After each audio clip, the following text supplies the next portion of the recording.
오늘 이렇게 주님의 보좌 앞에 나와서 예배드리는 우리가 한결같이 고백할 수 있는 것은, 그리고 한결같이 고백해야 하는 것은 나는 하나님의 선택을 받은 소중하고 존귀한 사람이라는 것입니다. 따라서 우리는 늘 신앙생활을 하며 잊지 않고 기억하며 고백해야 합니다. 나는 하나님의 선택을 받은 소중하고 존귀한 사람이다. 여러분, 설교도 시작하기 전에 벌써 졸으시는 분들이 계신 것 같은데, 설교하면서 졸리는 것은 제 책임이지만 설교하기 전에 벌써 눈 감고 계신 분들은 누구 책임입니까? 앞뒤 좌우분들과 인사하시겠습니다. 당신은 소중하고 존귀한 사람입니다 라고 인사하겠습니다. 당신은 아멘. 우리는 하나님께서 선택하셨기에 소중하고 존귀한 존재인 줄로 믿습니다. 하나님께서 나를 선택하셔서 예수 그리스도를 믿게 하심으로 하나님의 백성으로 구원받게 하신 것은 온 우주 만물이 창조된 것만큼이나 아주 신비하고 놀라운 기적이고 하나님의 전적인 은혜라고 저는 믿습니다. 하지만 우리가 내가 하나님의 선택을 받은 소중한 존재라는 것을 알고 살아가지만, 믿고 살아가지만 우리에게 주어진 아주 중요한 숙제가 한 가지 있습니다. 하나님의 절대 주권으로 선택받아 구원받은 백성이 된 내가 이 땅 가운데 살아낼 때 어떻게 살아야 하는지를 고민하며 사는 것은 우리 모두에게 주어진 아주 중요한 숙제라고 저는 생각합니다. 성경에 보면 하나님은 하나님께서 선택하신 사람들을 끝까지 책임지셨습니다. 그리고 하나님의 뜻이 이루어질 수 있도록 하나님께서 인도하셨습니다. 뿐만 아니라 하나님 안에서 영원토록 즐거워하도록 그런 삶을 살도록 하셨습니다. 그런데 성경에서 수많은 사람들을 통해서 우리가 볼 수 있듯이, 그리고 오늘날 우리가 또한 경험하고 있듯이 그와 같은 하나님의 은혜를 누릴 수 있는 것, 그와 같은 하나님의 인도하심과 하나님의 은혜를 누릴 수 있는 것은 일정 부분 우리의 몫으로 남겨져 있다는 것입니다. 다시 말해서 하나님은 하나님께서 선택하신 사람들을 복되게 인도하시는데 우리가 어떻게 반응하느냐에 따라서 하나님의 은혜와 은총이 달리 나타날 수 있다는 것을 성경이 우리에게 말씀하고 있다는 것입니다. 저는 개인적으로 하나님께서 선택하신 사람들을 어떻게 하나님의 사람으로 만들어 가시는지, 그리고 하나님의 계획하심을 이루시기 위해서 하나님께서 선택하신 그 인생을 어떻게 인도하시는지를 알기 위해서는 아브라함의 인생을 통해서 우리가 간접적으로 깨달을 수 있다고 생각합니다. 그리고 더 나아가서 야곱의 생애를 살펴보면 많은 것을 깨달을 수 있고 우리에게 많은 것을 또한 적용함으로 교훈 삼을 수 있다고 저는 믿습니다. 따라서 오늘은 야곱의 생애의 한 부분을 살펴보면서 우리가 하나님의 은혜를 나누고자 합니다. 여러분이 아시는 대로 야곱은 훌륭한 사람이 아니었습니다. 야곱은 대단한 사람도 아니었습니다. 야곱은 하나님의 선택을 받았지만 그 선택받은 대로 살던 사람이 아니었습니다. 하나님께서 야곱을 사랑하셨지만 야곱이 하나님으로부터 사랑받을 만한 모습이 나타나지 않았습니다. 그러나 하나님은 쌍둥이였던 에서, 첫째였던 에서를 선택하시지 않고 하나님은 야곱을 선택하셨습니다. 그 이유에 대해서 성경은 설명하지 않습니다. 왜 하나님께서 야곱을 선택하셨는지, 장자였던 에서를 선택하지 않고 왜 둘째였던 야곱을 선택하셨는지 성경이 그 이유를 설명하지 않습니다. 하지만 로마서 9장 13절 말씀에 보면 하나님께서 에서와 야곱이 태어나기 전에 리브가에게 이런 말씀을 하셨습니다. 나는 야곱을 사랑하고 에서는 미워한다. 리브가가 임신하여서 그 태중에 쌍둥이가 있을 때 하나님께서 리브가에게 나는 야곱을 사랑하고 에서를 미워한다라고 이렇게 말씀하셨다는 거예요. 그 이유를 설명하지 않았습니다. 그 이유를 설명하지 않았어요. 그러나 하나님께서 사랑하기로 선택하셨던 야곱을 끝까지 붙들어 주셨습니다. 야곱이 어떤 인생을 산다 할지라도 야곱을 끝까지 사랑해 주셨습니다. 야곱에게서 선택받은 사람의 모습이 나타나지 않았다 할지라도 야곱에게서 하나님께 사랑받을 만한 모습이 나타나지 않았음에도 불구하고 그럼에도 불구하고 하나님은 야곱을 끝까지 붙들어 두셨고 야곱이 하나님의 선택받은 사람으로 변화될 수 있도록 다듬어 가셨고 뿐만 아니라 하나님께서 야곱을 사랑하셔서 선택하셨던 것처럼 야곱이 하나님께 사랑받을 만한 존재로 변화시켜 가셨다는 것입니다. 그리고 끝까지 야곱을 사랑하셨다는 거예요. 하나님은 우리에게 야곱을 본보기로 삼아서 우리에게 말씀하고 있다고 저는 믿습니다. 따라서 우리가 야곱의 그 인생을 통해서 교훈 삼아야 할 것들이 많이 있죠. 여러분, 야곱의 인생을 한번 생각해 보십시오. 야곱은 하나님의 선택을 받았지만 하나님의 선택받은 자로서의 삶을 살지 못했습니다. 그런데 그가 인생을 살면서 경험했던 사건들을 통해서 조금씩 야곱이 변화되어가는 모습을 성경이 우리에게 말씀하고 있다는 거예요. 많은 사건들이 있지만 이 시간 간단하게 두 가지만 먼저 말씀을 드리면, 여러분, 야곱이 그 라반의 집으로 도망갈 때 길을 가다가 루스라는 곳에서 잠을 자게 됩니다. 그런데 그 잠을 자면서 꿈을 꾸게 되죠. 사닥다리가 놓여 있는데 하나님의 사자가 오르락 내리락 하는 것을 꿈속에서 보게 됩니다. 그리고 야곱은 그 베델 사건을 통하여서 하나님이 어떤 분이신지 아주 조금 깨닫게 됩니다. 그리고 라반의 집으로 가게 되죠. 그리고 세월이 흘러서 라반의 집에서 다시 고향으로 돌아올 때 어떤 사건이 있었습니까?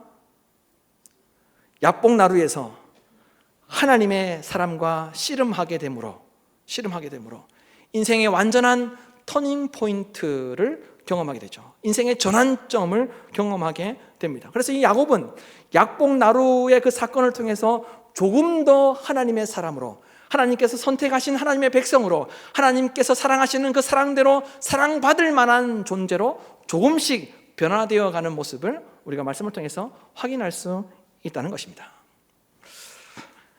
야곱이 경험한 약복나루 사건은 오늘날로 비유하자면 하나님을 만난 성도가, 다시 말해서 구원받은 성도가 어떻게 살아야 하는지에 대해서 분명하게 말해주는 말씀이라고 저는 믿습니다.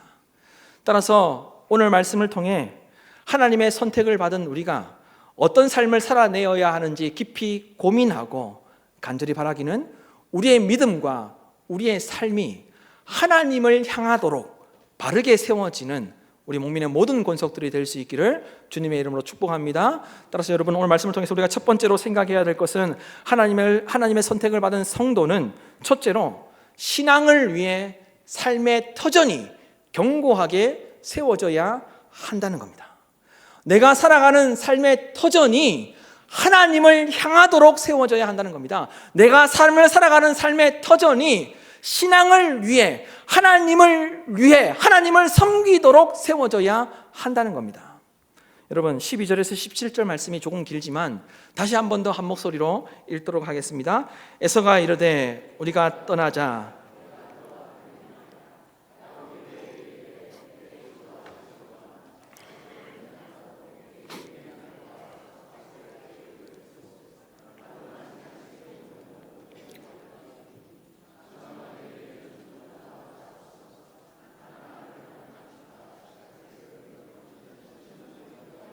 세일로 가서 내 주께 나아가리이다.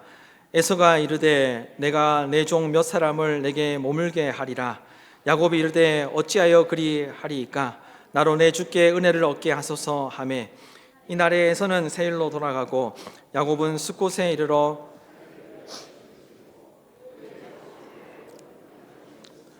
그 땅 이름을 숫곳이라 불렀더라. 아멘. 간단하게 이야기하면 야곱은 자기의 삶을 위해서 삶의 터전을 결정했던 것이 아니라 하나님을 향하기 위해서, 하나님을 가까이 하기 위해서 자기의 삶의 터전을 결정했고 견고하게 세웠다는 겁니다. 자기의 삶을 위해서 삶의 터전을 결정하고 하나님 제가 이곳에서 사니 잘되게 해주십시오가 아니라 하나님을 향하기 위해서, 하나님을 가까이 하기 위해서 삶의 터전을 결정하고 그 삶의 터전을 견고하게 하는 삶을 살았다는 겁니다. 보십시오 여러분, 야곱은 야복나루 사건 후에 이 말씀이 기록된 거예요.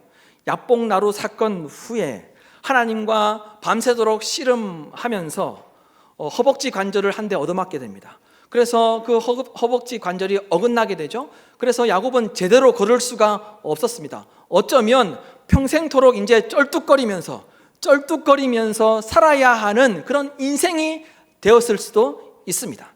다시 말하면 아주 약한 약점을 가지게 된 거예요. 핸디캡을 가지게 된 거예요. 정상이 아닌 그런 몸으로 살아갈 수밖에 없는 그런 인생이 되고 만 거예요. 그런데 여러분 한번 생각해 보십시오. 집안을 책임져야 할 가장이었습니다. 그리고 새로운 삶의 터전에서 새롭게 시작해야 하는 그런 상황 가운데 있었습니다. 새롭게 삶을 살아가야 하기 때문에, 새로운 터전에서 새로운 삶을 살아가야 했기 때문에 건강한 몸을 가진 가장이라 할지라도 해야 할 일들이 많았을 것입니다. 해야 할 일들이 많았겠죠. 이사를 가서 새롭게 살아야 되는데 그 이사 간 곳에서 아버지가 아프다? 그 가정이 어떻게 되겠습니까? 야곱이 지금 딱 그와 같은 상황이었던 거예요. 새로운 삶의 터전을 결정하고 새롭게 이제 삶을 일궈야 하는 그때에 야곱이 약점을 가지게 된 거예요. 다리를 덜뚝거리게 된 거예요. 제대로 걸을 수 없게 된 상황 가운데 있었던 거예요. 야곱의 인생을 생각해 보면 오늘날 우리와 비슷하다고 할 수 있습니다. 우리도 인생을 살아가면서 무엇인가를 붙잡고 내가 그것을 이겨내기 위해서, 잘 되기 위해서 씨름을 하면서 살아갑니다. 그런데 어떻게 됩니까? 실패를 경험하기도 하고 낙심을 경험하기도 하고 또한 포기하는 일들이 일어나게 됩니다. 그래서 약점을 발견하게 될 수도 있죠. 다른 한편으로는 무엇인가를 붙잡고 내가 열심히 살아가면서 그것과 싸우면서 나 자신을 발견할 수도 있습니다. 그래서 그것이 인생의 전환점이 될 수도 있습니다. 그런데 야곱이 야복나루에서 하나님의 사람과 씨름한 후에 다리를 절게 됨으로 삶의 방향과 방식을 확정하게 되었다는 것입니다. 그 약점을 가지게 되므로 앞으로는 자기가 어떻게 살아야 할지 확정하게 되었다는 거예요. 삶의 방향과 방식을 확실히 정하게 되었다는 거예요. 오늘 말씀을 보십시오. 그와 같이 자기가 앞으로 어떻게 살아야 되는지 방식과 방향을 정한 후에 에서를 만나게 됩니다. 그런데 에서가 동생을 20년 만에 만났습니다. 그리고 관계가 회복되었습니다. 그래서 에서가 기쁜 마음으로 야곱에게 이야기합니다. 이제 앞으로는 나와 함께 살자. 나와 동행하자. 나와 같이 가서 나와 함께 살자라고 그렇게 이야기를 했던 거예요. 그런 제안을 했던 거예요. 그런데 여러분, 야곱의 입장에서 이 에서의 제안을 한번 생각해 보십시오. 자기는 지금 몸도 온전하지 않습니다. 수많은 가족들과 가정과 종들을 관리해야 합니다. 그리고 수많은 가축들을 다스려야 했습니다. 그런데 이미 에서가 가나안 땅에서 잘 살고 있었기 때문에 그와 같이 나와 동행하자, 나와 함께 가자, 내가 앞으로 너의 삶을 책임지겠다라고 그렇게 제안을 했을 때 야곱의 입장에서는 그 제안이 좋은 제안입니까? 나쁜 제안입니까? 좋은 제안입니까? 나쁜 제안입니까? 좋은 제안이죠. 더욱이 자기의 몸이 온전하지 못했습니다. 새로운 삶의 터전에서 가족들과 가정과 종들을 부려야 되는데, 가축들을 다스려야 되는데 몸이 온전하지 못했습니다. 그러니 에서가 나와 동행하자, 나와 함께 가자, 나와 함께 살자라고 이야기했을 때 그 제안은 너무나도 좋은 제안이었습니다. 그런데 하지만 야곱은 에서의 제안을 거절합니다. 거절해요. 여러 번 거절하는데 에서가 알아듣지 못합니다. 그래서 결국 에서는 세일로 갔고 이 야곱은 세일로 따라가지 않고 숫곳으로 갔습니다. 형과 함께 하기 싫습니다. 앞으로 저는 그렇게 살 게 아닙니다. 그런 삶을 안 살 겁니다 라고 여러 번 이야기했는데 말귀를 못 알아들으니까 결국 에서는 세일로 가고 야곱은 숫곳으로 가게 되었다는 거예요. 다시 말해서 야곱은 야복나루 사건 후에 그의 삶의 방식과 방향과 가치관이 바뀌었습니다. 그래서 야곱은 좋은 환경보다, 개인의 성공보다, 빠른 안정보다 하나님과 가까이 하는 것이 더 중요하다고 생각하였기 때문에 자기를 위해서 숫곳에 집을 지었던 것입니다. 왜요? 이제는 하나님과 가까이 하기 위해서 그와 같이 숫곳에 집을 지었던 것이죠. 에서는 이미 가나안 땅에서 이방 여인과 결혼해서 그의 군사가 400명이 넘을 정도로 아주 성공한 삶을 살고 있었습니다. 그래서 야곱이 에서의 제안을 받아들여서 그 가나안 땅에 따라갔다면 빨리 안정된 삶을 살 수 있었습니다. 빨리 일어설 수 있었습니다. 그 삶이 빨리 성공을 가져올 수 있었습니다. 그런데 야곱은 자기 자신의 성공보다, 자기의 안정보다, 빨리 일어서는 것보다 하나님과 가까이 하는 것이 더 중요했기 때문에 에서의 그 좋은 제안을 거절하고 숫곳에 가서 집을 지었던 것입니다. 야곱이 에서와 함께 있다면 더 안전한 삶을 살 수 있었습니다. 야곱이 에서와 함께 있다면 더 성공할 수 있었습니다. 야곱이 에서와 함께 있다면 오래도록 고생하지 아니하고 더 빨리 성공할 수 있었습니다. 에서가 쌓은 신용을 바탕으로 야곱은 쉽게 일어설 수 있었습니다. 하지만 야곱은 하나님을 향하는 삶을 살기 위해서, 하나님을 믿는 그 믿음이 견고해지기 위해서 에서의 그 제안을 거절하고 에서와 달리 숫곳에 집을 지었던 것입니다. 여러분, 마찬가지로 우리는 이 땅 가운데 살아갈 때 나를 위한 선택이, 진정으로 나를 위한 선택이 무엇인지 고민하면서 살아야 한다는 거예요. 여러분, 예를 들면 한번 생각해 보십시오. 어떤 성공한 기업의 회장이 나에게 찾아와서 나랑 함께 일합시다 라고 그렇게 제안을 한다면 여러분 어떤 선택을 하시겠습니까? 좋죠. 저도 좋을 것 같았습니다. 엄청나게 성공한 기업의 회장이 저에게 와서 나랑 함께 일합시다 라고 이렇게 제안을 한다면 저도 좋을 것 같아요. 거절하는 것이 쉽지 않을 것입니다. 그러나 그 회장의 제안을 받아들였을 때 하나님으로부터 멀어질 수 있고 하나님을 향한 삶에서 벗어날 수 있다는 생각을 한다면 무엇이 진정으로 나를 위하는 선택인지 깊이 고민할 수 있어야 한다는 겁니다. 왜요? 하나님의 선택을 받은 사람들은 이 땅 가운데 살아갈 때 빨리 성공하는 것이 목적이 아니기 때문에, 더 많은 것을 누리는 것이 삶의 이유와 목적이 아니기 때문에 그와 같은 제안이 왔더라도 거절을 할 수 있어야 한다는 거예요. 하나님으로부터 멀어지게 된다면, 하나님으로부터 벗어나게 된다면, 하나님을 향할 수 없다면, 하나님과 가까이 할 수 없다면 그 제안을 거절하는 것이 나를 위한 진정한 선택이 된다는 겁니다. 저는 이 말씀을 묵상하고 설교를 준비하면서 옛날의 목사님들이 자주 그리고 종종 이야기하셨던 그 이야기가 생각이 났습니다. 옛날 목사님들은 이런 이야기를 종종 했습니다. 자주 했습니다. 이사를 가더라도 교회 근처로 이사해라. 교회로부터 멀어지면 안 된다. 이사를 할 때 기준이 땅값이 더 오를 거야. 여기 이 집을 사면 앞으로 전망이 좋으니까 잘 될 거야가 기준이 아니라 이사를 할 때 기준은 교회로부터 가까워지는 것이 최우선이 되어야 한다는 말씀들을 옛날 목사님들은 많이 하셨습니다.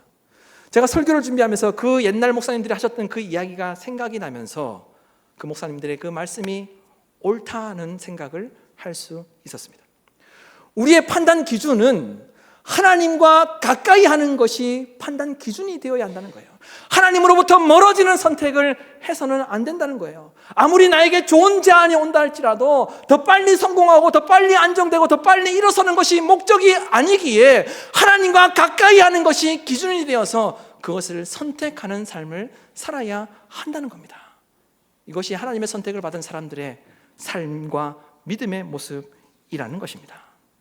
여러분, 삶의 터전이 하나님을 향하고자 하는, 하나님을 가까이 하고자 하는 신앙의 기준이 되어서 경고할 때 그 신앙과 그 믿음과 그 삶 가운데 하나님의 은혜와 은총이 충만하게 나타난다는 것을 믿음으로 살아내는 우리 목민의 모든 권속들이 될 수 있기를 주님의 이름으로 축복합니다. 둘째로 하나님의 선택을 받은 성도는 둘째로 언약, 즉 말씀을 붙잡는 삶을 살아야 합니다. 말씀을 붙잡는 삶으로 견고하게 세워져야 한다는 것입니다. 여러분 18절에서 19절 말씀을 다시 한 번 더 보시고 다 함께 한 목소리로 읽도록 하겠습니다. 야곱이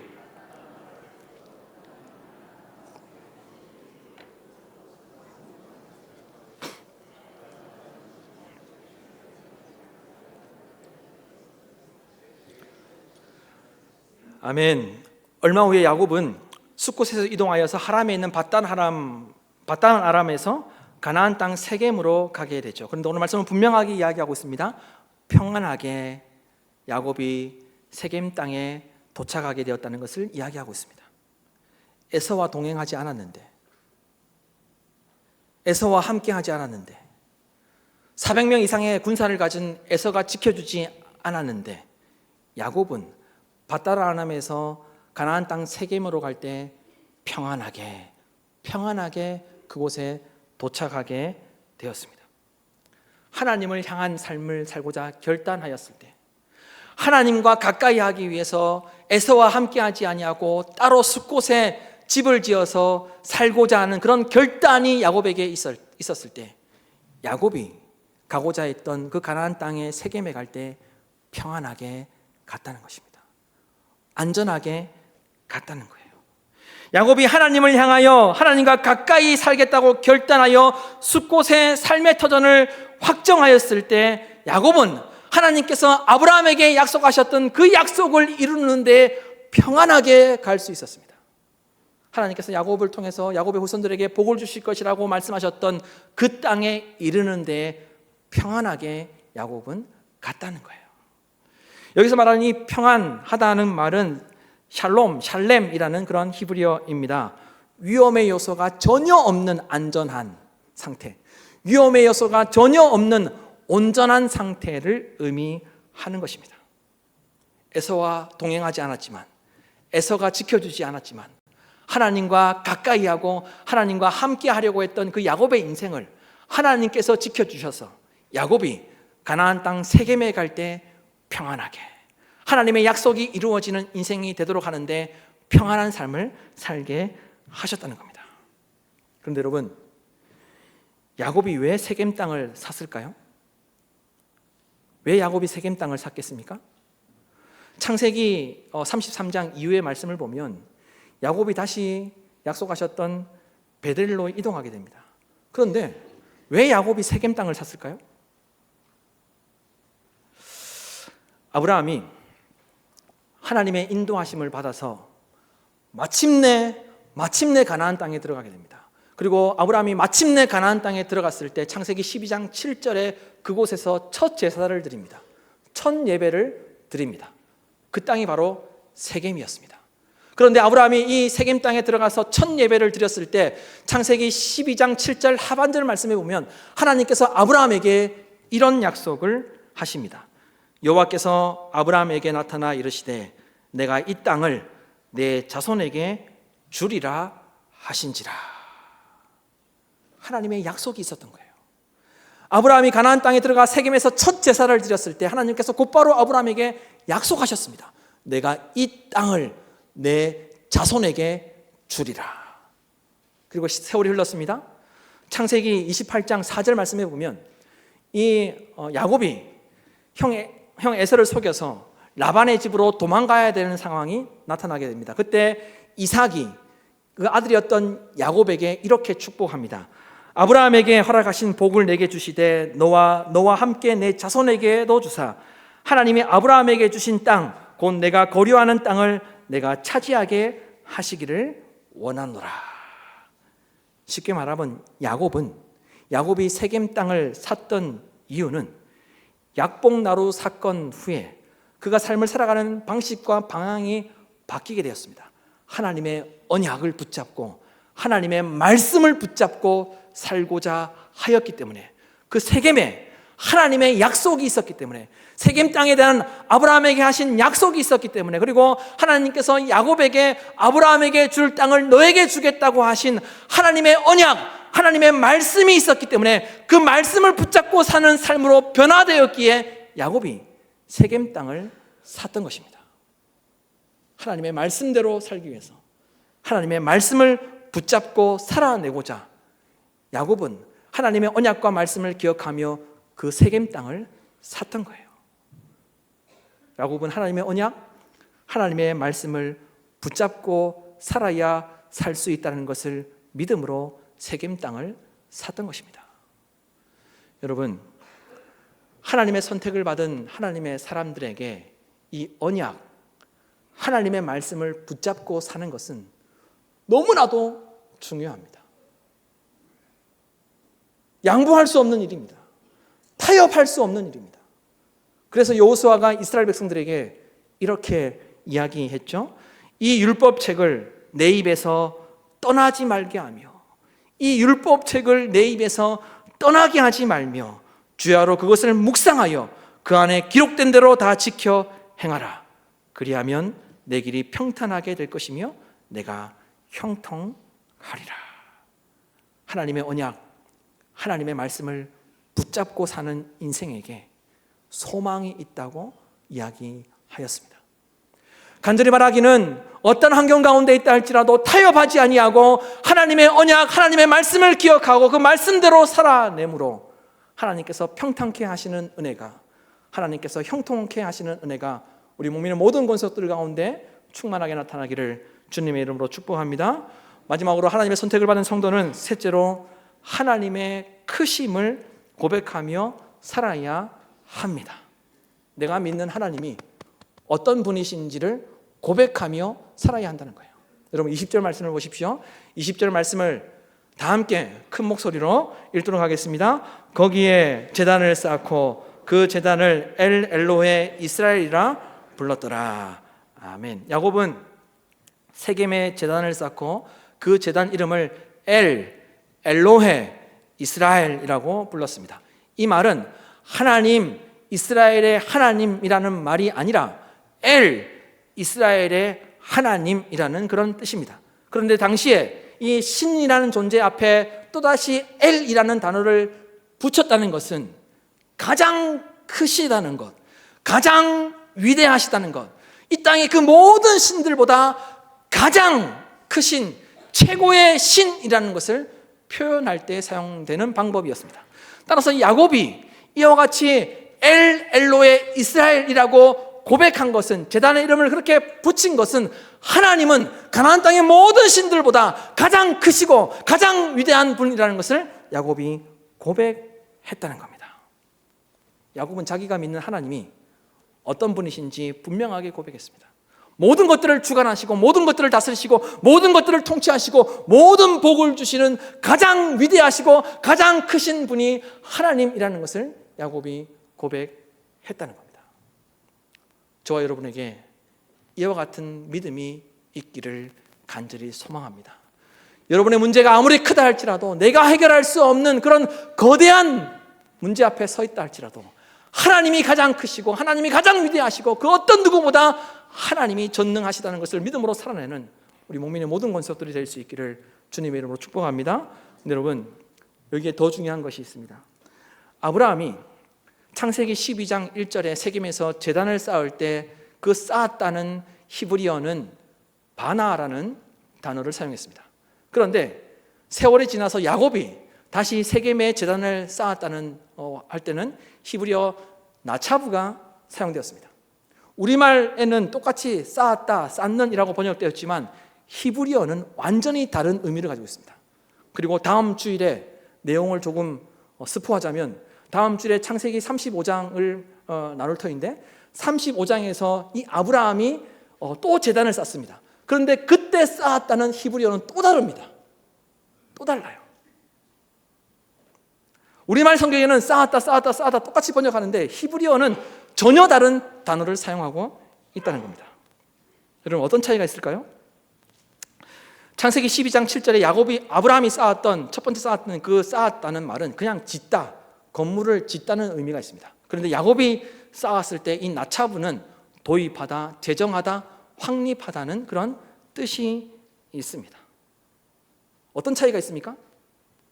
아브라함은 당시에 하나님의 인도하심을 받아서 억지로 마침내 가나안 땅에 들어갔기 때문에 그곳에서 쌓았던 제단을 쌓을 때는 그냥 제단을 지었습니다.